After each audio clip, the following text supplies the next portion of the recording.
Everyone, welcome back to my channel. আশা করি তোমরা সবাই অনেক ভালো আছো। আজ একটা ছোট্ট ব্লগের মাধ্যমে আমার জীবনের কিছু ভালো অভ্যেস তোমাদের সাথে শেয়ার করব। এমনিতেই এখন শীতকাল, তার উপর আবার সন্ধ্যা হলেই এত মশার উপদ্রব হয় যে সন্ধ্যা হওয়ার সাথে সাথেই আমার প্রথম কাজটা থাকে ঘরের জানলাগুলো সব বন্ধ করে দেওয়া। সন্ধেবেলায় চোখে মুখে জলের ঝাপটা না দিলে যেন কোনো কাজেই এনার্জি আসে না। তাই চোখ মুখটা ভালোভাবে ধুয়ে এখন চলে এসেছি ঠাকুরকে একটু সন্ধ্যাবাতি দিতে। আসলে বাবার বাড়িতে থাকাকালীন সময়ে সকালে ঘুম থেকে উঠেই ঠাকুরের মুখ দর্শন করতাম, কিন্তু বিয়ের পর সেটা কোনোভাবেই সম্ভব হচ্ছিল না। তাই এখন এই ছোট্ট সিংহাসনটা আমার ঘরের জন্য কিনেছি। তাই সন্ধ্যা হলেই ঠাকুরের সামনে একটু ধূপকাঠি জ্বালিয়ে আরতি করে কিছুক্ষণ বসি। জানো তো, এই সময়টায় ভীষণ শান্ত লাগে নিজেকে। আর তারপর মুখে ভালো করে একটা ময়শ্চারাইজার ক্রিম মেখে আর চুলটা আঁচড়ে ভালোভাবে বেঁধে নিলাম। এই ময়শ্চারাইজার ক্রিমটা আমার জন্য শীতকালে একটা হলি গ্রেল প্রোডাক্ট বলতে পারো।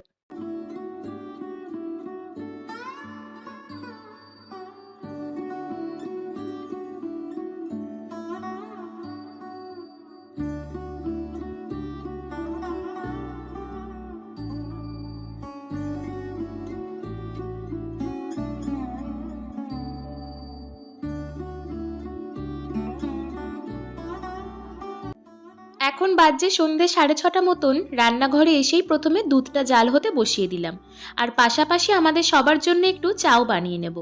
রাতের খাবারের জন্য দুধটা আগে থেকে একটু ভালো করে জাল দিয়ে রাখলে কিন্তু পরে সময়টা অনেকটাই কম লাগে। দেখো, তোমাদের সাথে কথা বলতে বলতে দুধটা জাল দেওয়া একদম কমপ্লিট, আর চায়ের জলটাও ফুটে উঠেছে। আমার জন্য প্রথমেই বানিয়ে নেব গ্রিন টি। বিয়ের আগে প্রত্যেক দিন একবেলা করে গ্রিন টি খেতাম, আর সবসময় সেটা সন্ধেবেলাতেই খাওয়া হতো। মোটামুটি সন্ধেবেলা 6টার মধ্যেই আমি চাটা খেয়ে নেওয়ার চেষ্টা করতাম, তাহলে একটু তাড়াতাড়ি করে ডিনারটাও করতে পারতাম। কিন্তু বিয়ের পর জানো তো, সব অভ্যেসগুলো চলে গিয়েছে, আর তার জন্য একটু শরীরটাও খারাপ হচ্ছে। তাই নতুন করে আবার সব পুরনো অভ্যেস শুরু করেছি।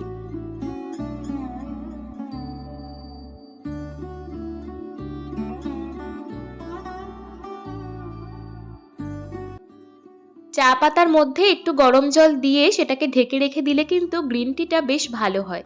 আর এদিকে আমি বানাচ্ছি মামনি, বাবা আর যিশুর জন্য দুধ চা। ওনারা আবার গ্রিন টিটা খুব একটা খেতে পারে না, তবে আমার কিন্তু দারুণ লাগে। আর জানো তো, এই গ্রিন টির পাতাটা আমাকে আমার বাবা দার্জিলিং থেকে এনে দিয়েছে। আজই চা পাতার প্যাকেটটা ভাঙলাম।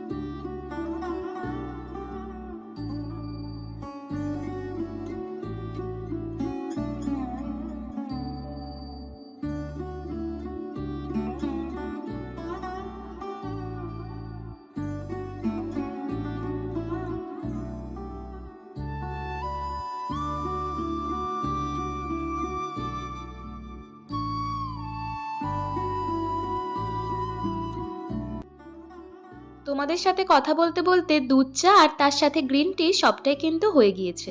আর আমি কিন্তু চাটা সার্ভও করে নিয়েছি, আর তার সাথে নিয়ে নিয়েছি একটু নিমকি। এই সন্ধেবেলা চায়ের সময়টুকু যেন একান্তই আমাদের। সারাদিনে যতই কাজে ব্যস্ত থাকি না কেন, এই সন্ধেবেলার সময়টুকু কিন্তু আমরা নিজেদেরকে অবশ্যই দিই।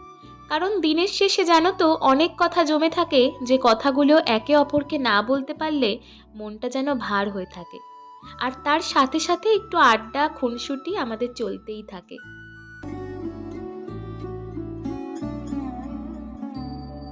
সন্ধ্যার গল্প আর চা খেয়ে আবার চলে আসলাম রান্নাঘরে। প্রথমেই চা পাতাটা একটা কৌটোর মধ্যে ঢেলে রেখে দেব। চা পাতা প্যাকেটে এইভাবে খুলে রেখে দিলে চায়ের গন্ধ, স্বাদ সবটাই চলে যায়।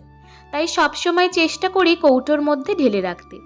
আর মেইন কথা কি জানো তো, তুমি যত সুন্দর করে তোমার সংসারটা গুছিয়ে রাখবে, দিনের শেষে ততই তোমার মনটা অনেকটা ভালো থাকবে। তাই আমি সবসময় চেষ্টা করি যতটুকু পারি সবটা গুছিয়ে রাখার। এরপর রাতের রান্নার প্রস্তুতি। আজ রাত্রে রান্না করব ভাত, তার সাথে পেঁপে আলু সিদ্ধ আর আলু ফুলকপি ভাজা। প্রথমেই চালটা ধুয়ে জলে ভিজিয়ে রেখে দিচ্ছি, আর তারপর এক এক করে সব সবজিগুলোও কেটে নেব। আমার বিয়ের আগের অভ্যেস এটা, রান্না করার আগে কোনো কিছু কেটে জলে 30 মিনিট মতন ভিজিয়ে রাখা। তোমরাও চাইলে আজ থেকে এই অভ্যেসটা শুরু করতে পারো। দেখো, এখনকার দিনে এমনিতেই আমরা সবাই অল্প বয়সেই অসুস্থ হয়ে পড়ছি। তাই কিছু ভালো অভ্যেস শুরু করে যদি নিজেকে ভালো রাখা যায় তাহলে তো ক্ষতি কিছু নেই, তাই না? যাই হোক, বিয়ের আগে তাড়াতাড়ি করেই ডিনারটা করে নিতাম আর রান্নাটা নিজেই করতাম, তাই বিয়ের পরে রান্না বান্না করতে খুব একটা অসুবিধা হয় না। তবে বিয়ের পর নিজেকে সামলে নিতে মানিয়ে নিতে নিতেই কিন্তু অনেকটা দিন কেটে যায়।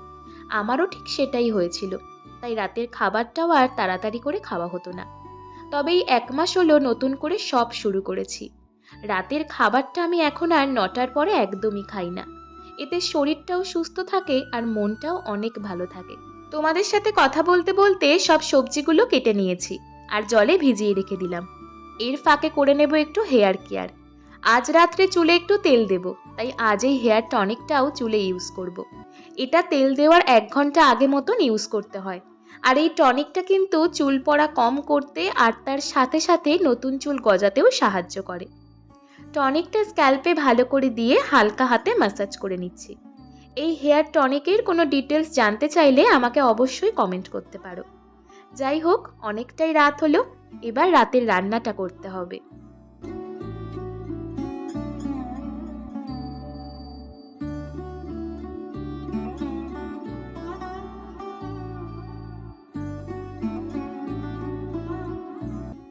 প্রথমেই ভাতটা রান্না হতে বসিয়ে দিয়েছি আর তার পাশের ওভেনে কড়াইতে তেল দিয়ে আলু ফুলকপিটা ভালো করে ভেজে নেব।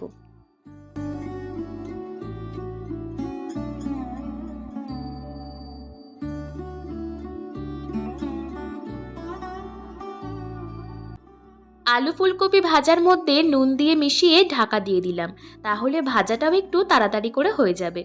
এটা আমার মায়ের কাছ থেকে শেখা। রান্না করার সময় বারবার খুন্তি দিয়ে হাতা দিয়ে না নাড়িয়ে একটু ঢেকে দিলে নাকি বলে রান্নাটা তাড়াতাড়ি করে হয়ে যায়। আর ভাতের জলটাও একটু গরম হয়ে এসছে। এবার এর মধ্যে পেঁপে আর আলুটা সেদ্ধ হতে দেব। ঠান্ডা জলে সিদ্ধ হতে দিলে একদমই সেদ্ধ হতে চায় না। ভাতটা কিন্তু হয়েই এসছে। আর তারপর আলু ফুলকপি ভাজার মধ্যে হলুদ দিয়ে নামিয়ে নিয়েছি। রান্না আমার প্রায় শেষ, 8:30 মতন বাজতে চলেছে। এখন আমি ডিনারটা করে নেব।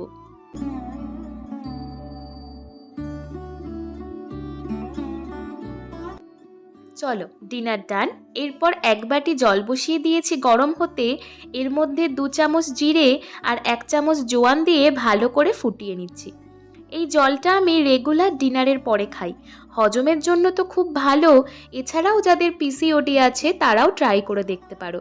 হরমোনাল ইমব্যালেন্স কমাতেও কিন্তু ভীষণ হেল্প করে। জলটা ঠান্ডা হতে থাকুক, ততক্ষণে আমি চুলে তেলটা ম্যাসাজ করে নিই। রাতে চুলে তেল দিয়ে ঘুমানোর কিন্তু অনেক বেনিফিটস আছে। প্রথমত, সারা রাত চুলে তেলটা রাখার কারণে তেলটা কিন্তু ভীষণ ভালোভাবে অ্যাবসর্ব হয় আর পরের দিন খুব দরকার থাকলে ইজিলি শ্যাম্পুও করে নেওয়া যায়। তবে আমি কিন্তু নারকেল তেল ইউজ করি না।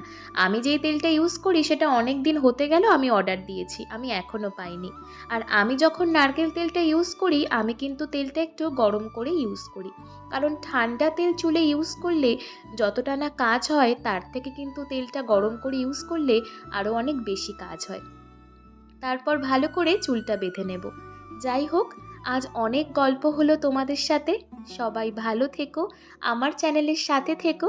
ভিডিওটা ভালো লাগলে লাইক, কমেন্ট, শেয়ার এবং সাবস্ক্রাইব করে দিও। টাটা সবাইকে।